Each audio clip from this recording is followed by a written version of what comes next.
And welcome back to the channel. This is Kaya Swana with What's Happening Slim. Today we're sitting down with an artist whose story is bigger than music. It's about survival, transformation, and purpose. Born and raised in the heart of Brownsville, Brooklyn, one of New York's toughest and most legendary neighborhoods, Justfacxx has lived a life that shaped him long before prison systems ever did. For over 20 years, he's been in and out of the prison system, carrying five different inmate numbers, but refusing to let any of them define his future. While many would have let the system break them, he rebuilt himself from the inside out, mentally, spiritually, and creatively. Now he's stepping back into the world with a sharpened voice, a fearless mindset, and a music rooted in truth of everything he survived. His story isn't just about where he's been, it's about where he's going and the impact he's determined to make. This is more than an interview. It's a story of Brownsville's resilience, redemption, rising above everything meant to hold you down. Ladies and gentlemen, this is Just Facts. Welcome back to another episode, another interview. What's happening, Slim? What's happening with y'all? Happy holidays to everybody. Today we got a special guest, Justfacxx.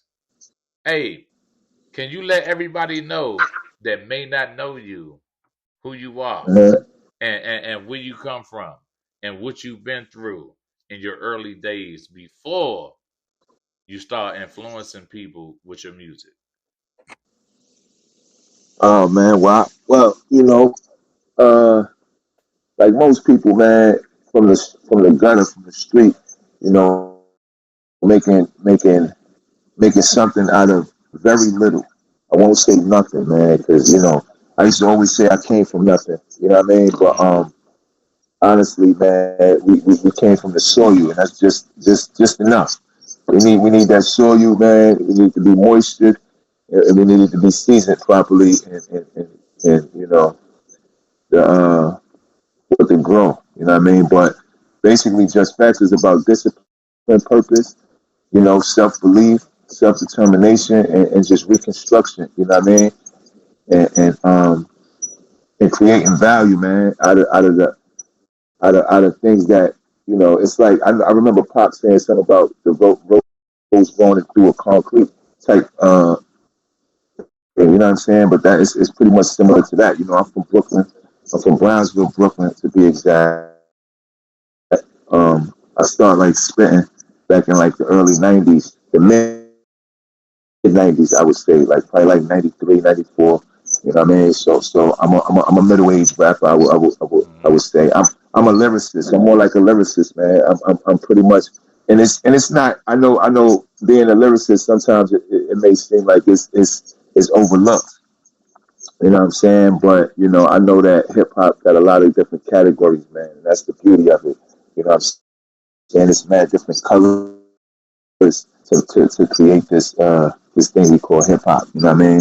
It's so versatile. But um, yeah, man, I'm from Brooklyn, Brownsville. I done been through so many different walks of life, man.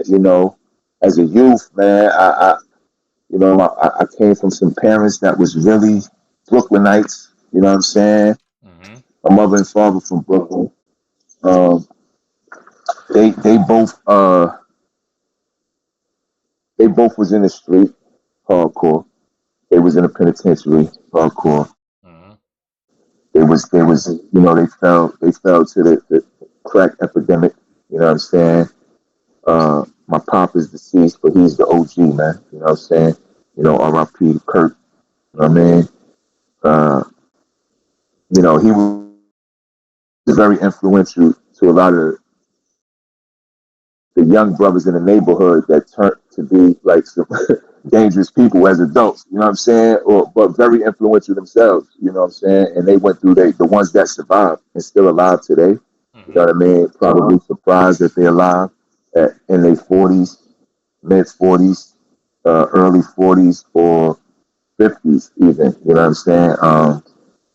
I came from an era like back in Brooklyn in the '90s. It was all boosting. You know what I mean?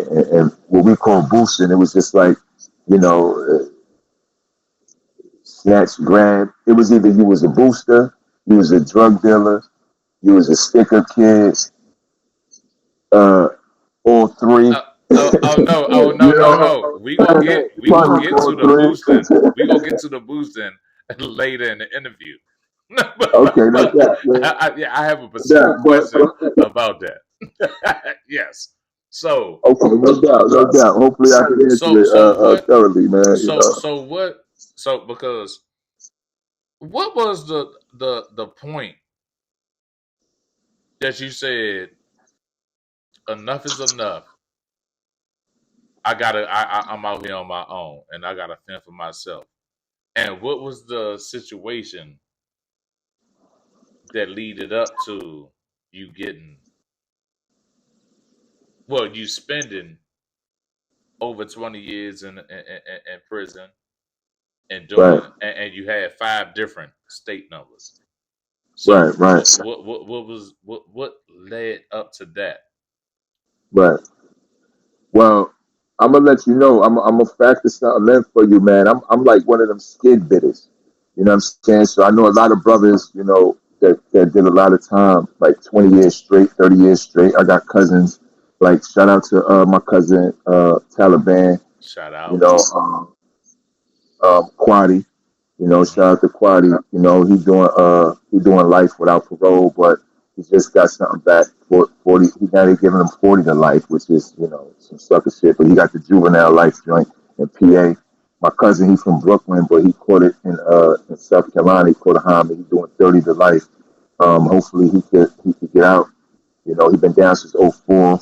Um, I even with cousin, like even my cousin there, like I both of them, I did 5 bids since they've been locked up. Hmm. You know what I'm saying? So I've been in and out like 5 years here, 3 years here, 6 years here. So I did a lot of little numbers. You know what I'm saying? The little numbers. You know what I mean? This last bid I did a deuce, but I still got to walk off a bullet. You know what I mean? Hmm. So bumped into old comrades. You know, but back in the day, it was like that too. You know what I'm saying? Hitting the island. You know, it just kind of got me geared up. I thought that it was like just part of growing up is to Hmm. go to the penitentiary. Probably the way a suburban kid thinks going to the military is part of life. You know what I'm saying? Or hunting with his father. Right. You know, like that's part of life. Like it was part of life. I connected it it was something to scratch off the to do list Hmm. unconsciously. You Right. Right. know, it Right. was like in the back of my mind. I didn't like say, "Yo, I'm going to fuck the jail." No, hell, the Hmm. fuck no. Like I was trying to get away with these joints. But in my subconscious, I guess you know I always thought that was part of the challenge, and it was I was given forced food, or I decided to eat forced foods to even because all of the brothers that I grew up under, and they had a real good intellect, Hmm. but they was like very well respected, but they had like a vicious demeanor, and then like they really was intelligent, and then I'm like, all of this attracted me, and then they was getting money. So it was like, damn, I literally became that. You know Hmm. what I'm saying? Like, unconsciously just being around those individuals, RIP Papa Jack, you know what I mean?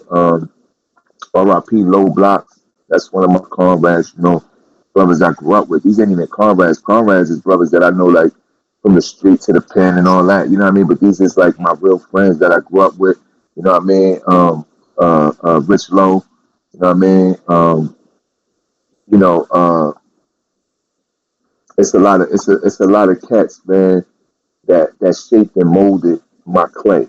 You Hmm. know what I mean? And I don't know, throughout the years, I've just developed um the prison system helped me develop a discipline that was similar to military.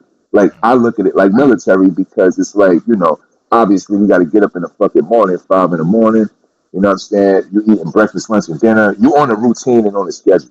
Right. Like, you know what I'm saying? And it kind of it puts you in this disciplinary state. So when most people when they come home from prison, it take them a long time. It take them a little minute before they get broken back into society. Hmm. So for instance, you come home from a bed and then you know, you might still do shit. You might wake up early as fuck in the morning like I do right now.